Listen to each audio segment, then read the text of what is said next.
Merci beaucoup. Je me présente, hein, Thomas Paysan-Le Rouge. Je suis coordinateur énergie-climat au réseau des agences régionales de l'énergie et de l'environnement, auquel adhère l'AREC Occitanie.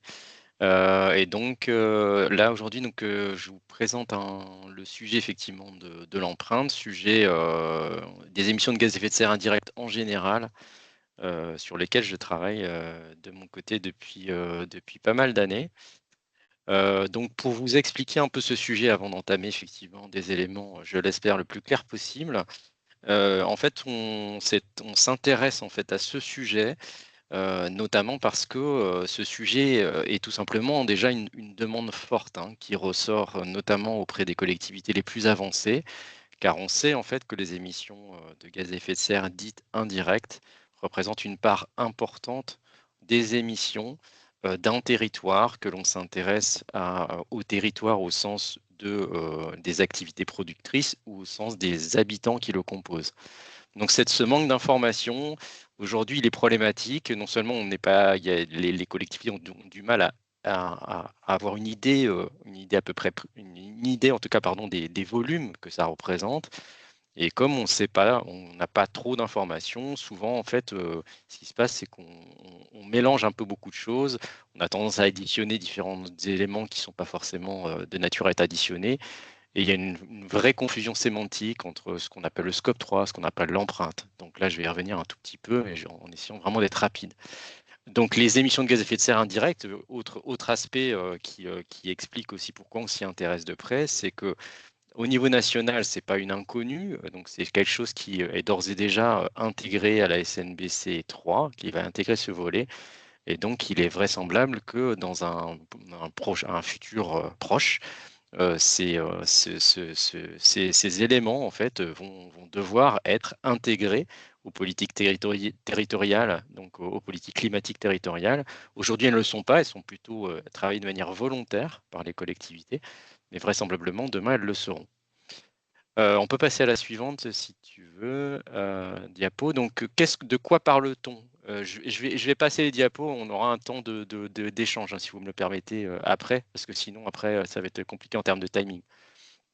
Donc de quoi parle-t-on sur les émissions de gaz à effet de serre indirectes? On parle donc, Gaël l'a évoqué, hein, des émissions de gaz à effet de serre qui se situent à l'extérieur des limites administratives d'un territoire.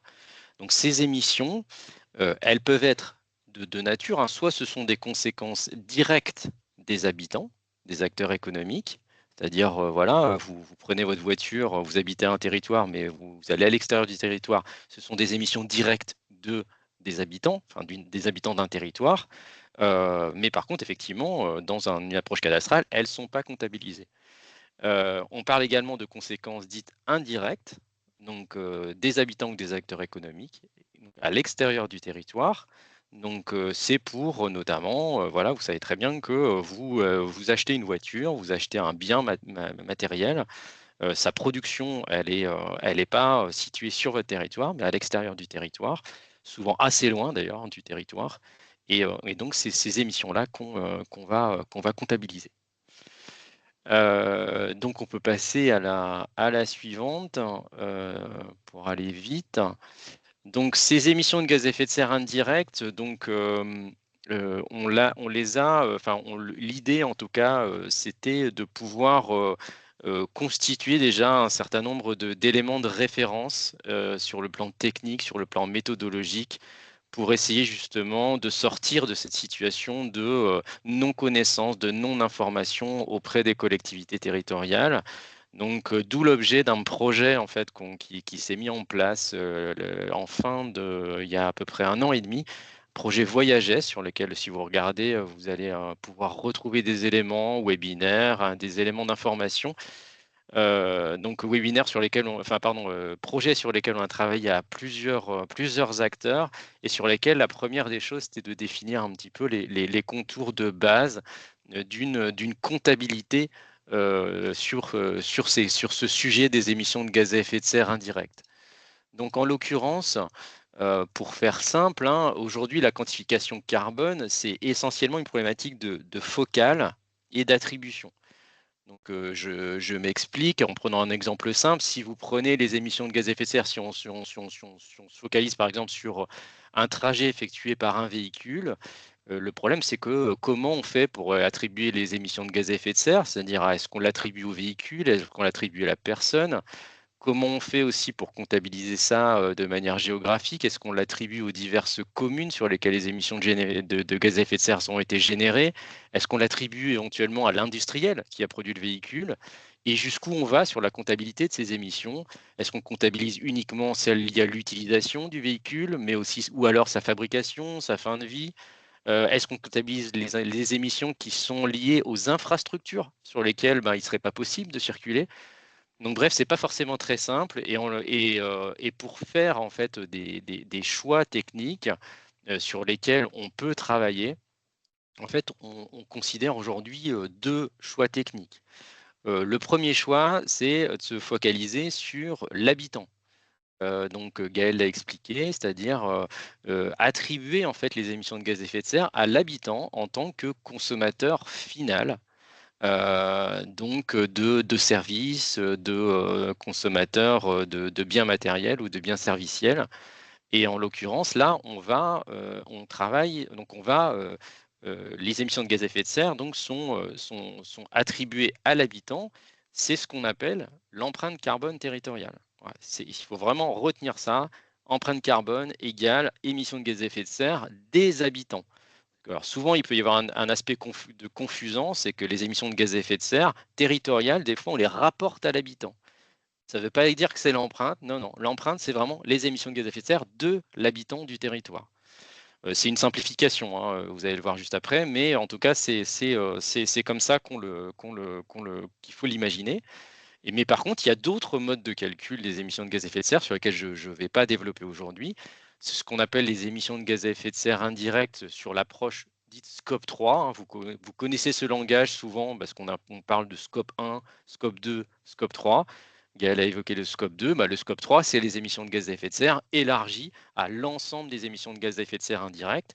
Par contre, quand on fait un travail en scope 3, généralement, enfin, c'est pas que généralement, c'est qu'on se focalise en fait sur des émissions de gaz à effet de serre indirectes liées aux différents secteurs d'activité, donc le transport, le résidentiel, l'industrie, le tertiaire, l'agriculture. Et dans ces cas-là, si on fait le problème, c'est l'attribution de ces émissions de gaz à effet de serre.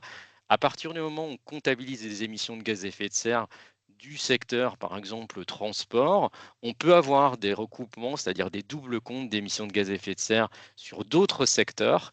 Et donc, généralement, ce qu'on fait, c'est que ce travail-là, en fait, on le scinde secteur par secteur sans forcément chercher à en fait, avoir le global, à additionner, en fait, l'ensemble de ces émissions de gaz à effet de serre, sinon on se retrouverait avec, des doubles comptes sans fin et une grosse difficulté à estimer le volume que ça représente exact, en tout cas, sans ces doubles comptes.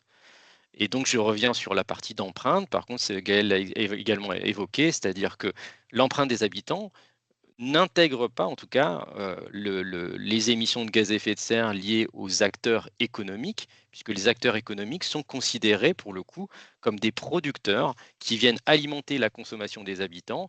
Or, les producteurs économiques, heu, étant eux, ayant vocation à produire, on va dire, pour,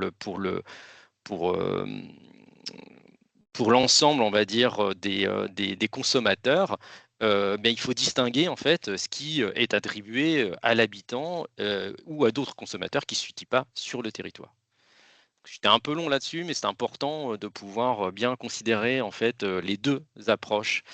Alors donc on peut passer à la suivante. Donc grosso modo en fait, ensuite, tout ce travail en fait, pour essayer de déterminer les cadres de référence et de calcul se traduit dans le cadre du projet sur lequel, j'ai été amené à travailler, à, 3 approches méthodologiques, 2 méthodes de calcul de l'empreinte, une que je vais détailler, juste après, qui s'appelle l'empreinte carbone territoriale dite macro, c'est-à-dire, qui est calculée à partir de données macroéconomiques. L'empreinte carbone territoriale dite micro, donc à partir de données, micro qui sont en fait des données d'enquête.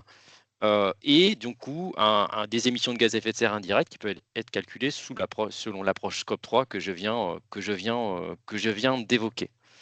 Donc il s'agit de 3 approches méthodologiques qui ont chacun en fait des périmètres, des spécificités en fait d'un point de vue application méthodologique, et qui ont par ailleurs en fait des complémentarités en termes d'utilisation. Je ne vais pas détailler notamment comment dire, la complémentarité, notamment Scope 3 versus empreinte. Ça, on pourra peut-être y revenir sur les questions. Je vois qu'il y a des éléments de questions là-dessus.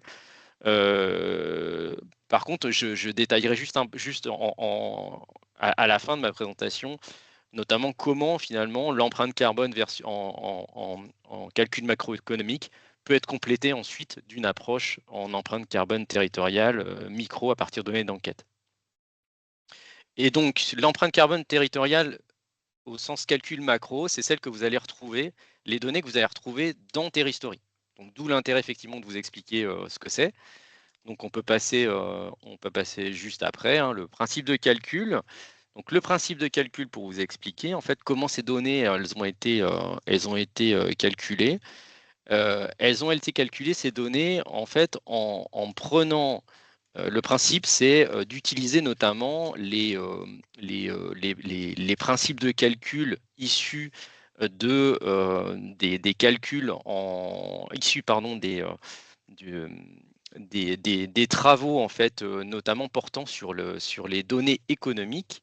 Donc on s'appuie notamment sur un calcul matriciel issu des travaux de quelqu'un qui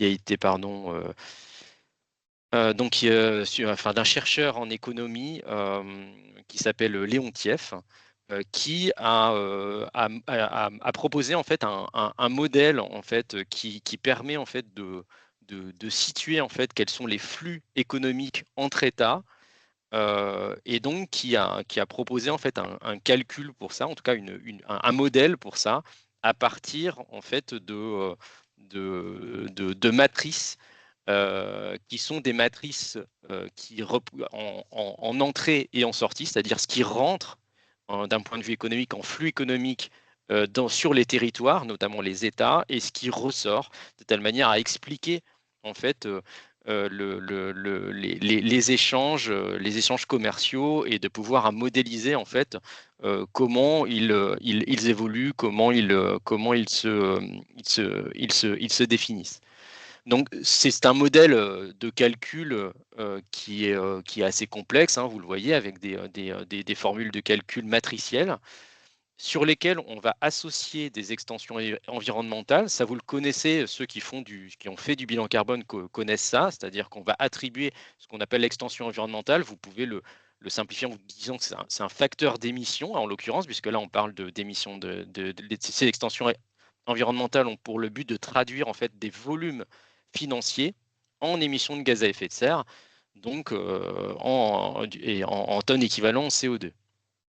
Donc l'idée en fait, c'est de pouvoir attribuer à donc là on emploie un langage économique, hein, on attribue à la demande finale, qui est essentiellement une demande des ménages, les émissions de gaz à effet de serre, des flux économiques qui rentrent sur le territoire et qui sont du coup attribués aux ménages. Voilà. C'est la partie un peu dure, un peu complexe, hein, du calcul. C'est à rien, enfin en l'occurrence, il ne s'agit pas que vous compreniez en tout cas le calcul matriciel et que vous sachiez l'appliquer. C'est pour vous expliquer en tout cas la base sur laquelle s'appuient ces données-là. Donc on peut passer à la suivante. Tu peux passer à des animations, tu peux aller jusqu'à la dernière, voilà. Donc pour pouvoir utiliser en tout cas ces éléments de calcul, parce que si vous avez suivi ce que je vous ai expliqué, on est à la base en fait la granulométrie sur laquelle on peut travailler, c'est une granulométrie État, et donc avec quand même certaines données qui sont disponibles au niveau des grandes régions européennes. Donc pour pouvoir apporter en fait une donnée à la maille d'un territoire. Il s'agit donc de partir de cette information, à cette granulométrie, et de trouver en fait des clés qui permettent en fait de territorialiser, c'est-à-dire d'apporter une information qui corresponde au territoire concerné. Un premier élément en fait de travail qu'on a effectué côté du réseau rare, hein, et c'est notamment du coup l'homologue d'Occitanie qui se situe en Bretagne qui a fait ce travail-là. C'est notamment de pouvoir commencer en fait à territorialiser ces données-là à la maille régionale. Pour ça, en fait, on a utilisé notamment des données en fait issues de la statistique, donc de l'INSEE, sur les consommations des ménages, qui ont permis déjà une première régionalisation du calcul. Certaines régions avaient déjà en fait sorti des éléments de calcul de l'empreinte à la maille régionale à partir de cette première méthodologie de territorialisation. La deuxième étape, donc c'est la diapo d'après, qui a été expérimentée dans le cadre du projet Voyages dont je vous ai parlé, c'était de trouver en fait une clé de territorialisation qui permettait de descendre à l'échelle de l'EPCI ou de la commune, étant entendu en fait que sur la première territorialisation, en fait, les données de l'INSEE ne pouvaient pas être utilisées pour descendre en dessous de la maille régionale. Les enquêtes, hein, sur la consommation des ménages sont pas statistiquement représentatives à une maille territoriale plus fine que la maille régionale, et donc c'était pas possible. Donc pour ce faire, on a utilisé une autre clé de territorialisation, et notamment en utilisant en fait ce qu'on appelle les déciles de niveau de vie, hein, pour être plus clair. Il s'agit en fait d'utiliser notamment les différences liées en fait aux revenus en fait de la population et leurs capacités du coup différentes. Ça, c'est sous-entendu de pouvoir consommer effectivement des biens et des services. On a en effet l'analyse en fait des données nationales, des éléments de différenciation, hein, selon les déciles de niveau de vie, selon que vous vous situez à tel ou tel décile, on a des éléments de différenciation. Et donc, il s'agissait d'appliquer en fait cette différenciation selon justement la représentation de ces déciles dans le territoire, donc ces déciles de niveau de vie, en fonction que vous ayez X% de population qui ont un niveau de vie, donc de revenus situé entre 0 et 5 000 euros, par exemple, ou entre 5, enfin voilà. Là, en fait, on a pris cette clé de territorialisation pour attribuer une valeur et à faire un calcul d'empreinte à l'échelle commune EPCI. Donc ça reste quelque chose à ce stade, hein, qui c'est pas non plus une révolution, mais ça porte en tout cas ça permet d'apporter une valeur territoriale. Et évidemment, il reste encore pas mal de choses à faire pour affiner ces calculs, mais ça permet déjà d'avoir une première approche et un premier élément de volumétrie à partir en fait de ces clés de territorialisation. Et on a fait ça notamment parce que ça permet surtout d'avoir en fait des éléments en fait calculatoires rapides et sur lesquels on peut apporter en fait des mises à jour et une homogénéité aussi dans les calculs à l'échelle sur l'ensemble de la métropole. Donc sur toutes les communes d'un coup, voilà, sans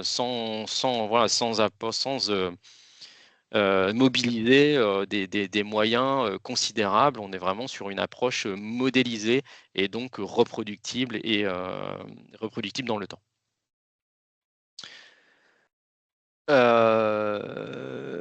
Donc, en quoi en fait enfin, qu'est-ce que ça donne, hein, en termes de résultats, et comment en fait, quels sont les éléments qu'on peut obtenir à l'issue de ce calcul? Eh bien, on obtient en fait des résultats sur lesquels, pour le coup, qui nécessitent quand même une certaine acculturation. C'est-à-dire que là, en fait, les résultats sont représentés non pas selon les secteurs de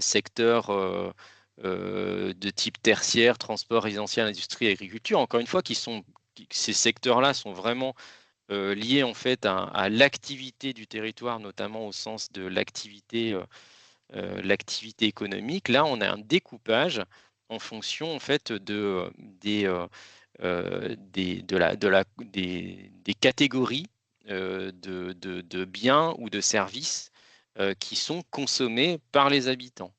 Donc on retrouve néanmoins l'axe transport qui est en fait plutôt la partie mobilité, hein. Ce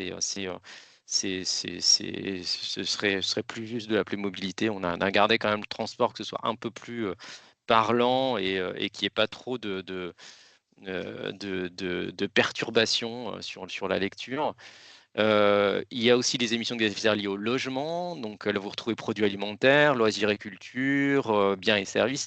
Voilà, en tout cas, on est sur une catégorisation, en tout cas, qui est différente, avec un niveau de détail qui est plus ou moins important. On peut avoir accès à un niveau de détail très important, très fourni, mais qu'on ne diffuse pas, en l'occurrence, parce que justement, la méthode qu'on emploie, qui est une méthode de territorialisation, eh bien, elle dégrade forcément en fait cette qualité de possibilité, en tout cas, d'obtenir un détail très fin et des éléments très fins. Plus on va loin dans le détail, plus on se retrouve avec des données qui risquent d'être vraiment complètement erronées en termes de volumétrie.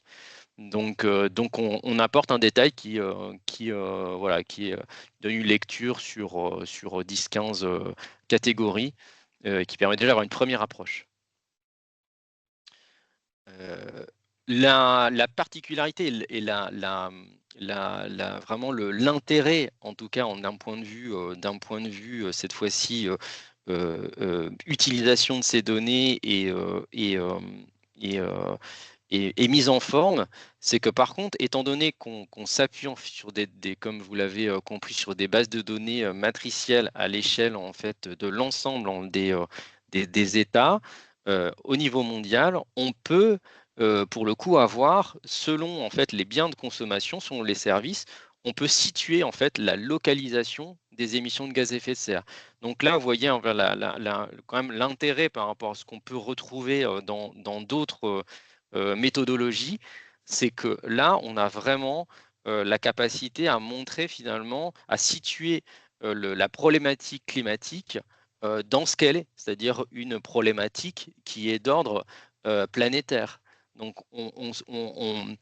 voilà, si selon les biens de consommation, on peut filtrer, souvent on retrouve finalement après assez souvent hein, les mêmes contributeurs au sens des grandes des territoires concernés, l'impact souvent évidemment de la Chine, des pays qui aujourd'hui sont nos principaux fournisseurs de biens matériels, être souvent assez importante.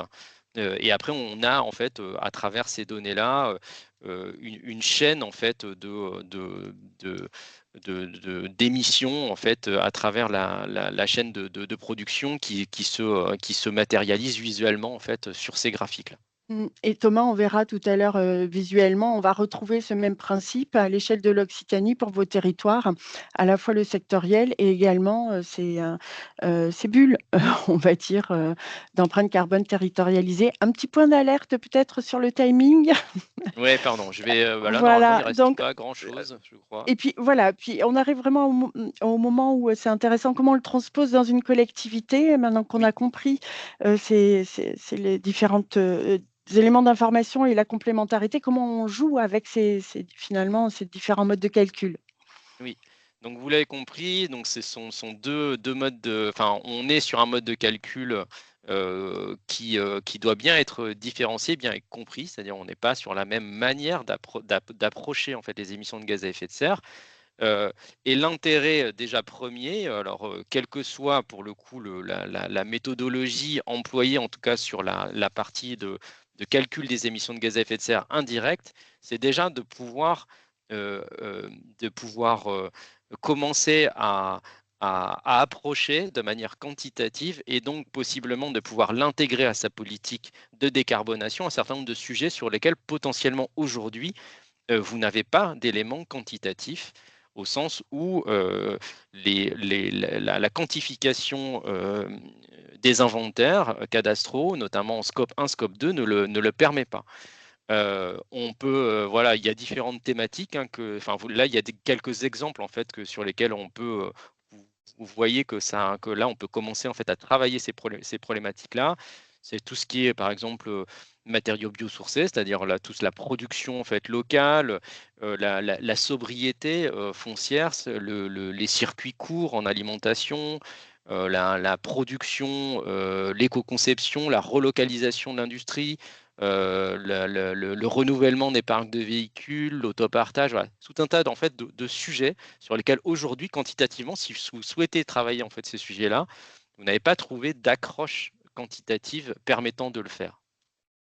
Donc, si s'agissant de l'empreinte en particulier et de l'utilisation de l'empreinte a vocation notamment à travailler particulièrement avec une accroche sur lesquelles, c'est pareil au niveau des PCAET, on a très peu d'accroche, c'est l'approche habitant. C'est vraiment de travailler pour dans un contexte de sobriété carbone de la population, et sur des axes qui sont souvent des axes de type mobilité, logement, consommation de biens et services, notamment un exemple par exemple sur lesquels on peut imaginer de travailler, c'est le sujet de l'alimentation. Vous avez souvent en fait travaillé sur des projets alimentaires territoriaux, raccrocher ces sujets-là des émissions de gaz à effet de serre et être en capacité de les travailler. Ben, typiquement, là, vous allez pouvoir avoir une double accroche finalement, à travers le travail en inventaire. Si jamais vous travaillez en inventaire et que vous allez sur du scope 3, vous allez pouvoir travailler notamment sur l'impact des émissions de gaz à effet de serre de la production alimentaire, sur l'empreinte carbone. Vous allez pouvoir travailler sur les émissions de gaz à effet de serre liées à la consommation du coup de biens alimentaires, ce qui est qui sont vraiment deux choses et deux axes différents. On peut passer après si tu veux. Donc pour situer un peu là où vous allez pouvoir utiliser les données, en tout cas d'empreinte carbone, c'est notamment en première approche pour avoir des idées de volumétrie, pour pouvoir notamment sensibiliser les habitants. Là, clairement, il y a matière. Vous avez, comme vous le voyez, différentes figures, illustrations, capacités d'utilisation géographique qui sont intéressantes. Après, pour aller plus loin, et pour pouvoir notamment travailler sur le suivi des émissions de gaz à effet de serre, notamment de l'empreinte, là, typiquement, on est vraiment sur quelque chose qui n'est pas conseillé, en tout cas en termes d'approche, et qu'on ne proposera pas, en tout cas, sur l'utilisation de ces données d'empreinte carbone par voie macroéconomique, parce que voilà, c'est des éléments qui ne le permettent pas méthodologiquement.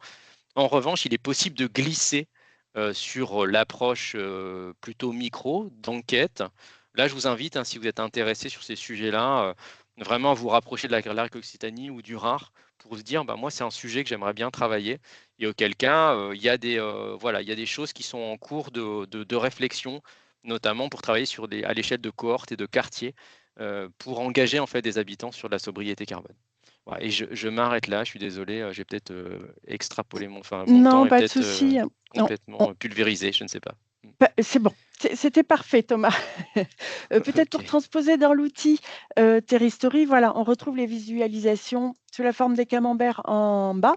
Et peut-être, Gaël, tu pourras nous faire un petit commentaire, mais on retrouve, là, je vous ai mis l'échelle régionale, mais vous pouvez tout à fait, dans la logique de Terristory, sélectionner votre échelle sur 3 niveaux, c'est-à-dire peut-être le niveau départemental ou d'un EPCI communal, etc. Ça se décline et ça s'affine au plus local. Et puis peut-être un petit commentaire par rapport, oui, à ce qui se pratique sur le camembert, Gaëlle.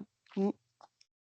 Oui, ben là on retrouve donc le chiffre Occitanie par rapport à ce que vient d'expliquer Thomas. Vous avez le premier camembert à gauche qui vous montre bien en moyenne que représentent les émissions directes des ménages. Donc on voit 16%.